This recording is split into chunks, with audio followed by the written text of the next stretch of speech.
అవతల వాడికి పని చూపించాలంటే అదేదో సామెత ఉంది కదా, చేపలు ఇవ్వకూడదు చేపలు పట్టుకోవడం నేర్పాలి అని. అది వాళ్ళు ఫాలో అవుతారు వాళ్ళ పరంగా. ఆ కాన్సెప్ట్ కరెక్ట్. ఇప్పుడు జగన్ వచ్చేసి డబ్బులు ఇచ్చేయడం వల్ల వాళ్ళు సోమరిపోతులుగా తయారవుతున్నారు అన్నట్టు వాళ్ళ ఫీలింగ్. అదే ఫీలింగ్ ఈయన మీద కూడా రుద్దుతారు కదా. ఇప్పుడు ఆయన పేరేంటి, కటారి గారు, ఇది వరకు లోక్సత్తతో విభేదించి బయటికి వెళ్ళి వ్యవస్థ పెట్టారు. ఈ మధ్యన ఆయన ఈయన ఇంటర్వ్యూ చేయడం ప్రారంభించగానే నాకు అర్థమైంది జేపీ గారు రేపు మాపు మారతారని.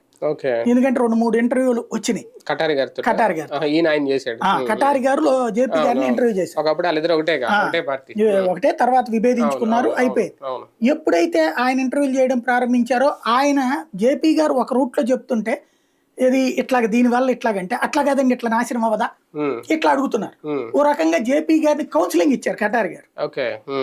వాళ్ళిద్దరి ఇంటర్వ్యూలు చూస్తే జేపీ గారిని కన్విన్స్ చేయగలిగాడు ఆయన. కటారి గారు ఇట్లా తెలుగుదేశం కాన్సెప్ట్తో ఉంటారు పాపం. అట్లాంటి వాళ్ళు తెలుగుదేశం కోసం ప్రేమిస్తుంటారు కానీ చంద్రబాబు గారు వాళ్ళ భుజం మీద చేయేస్తారు, ఫోటో దిగ్గానే వీళ్ళు ఆప్యాయగా ఫీల్ అయిపోతారు. ఇక చూసారా బాబు గారు లాంటి విజనరీ లీడర్ అన్నటువంటి ప్రేమికులు ఆ రూట్ లోనే ఉంటుంది.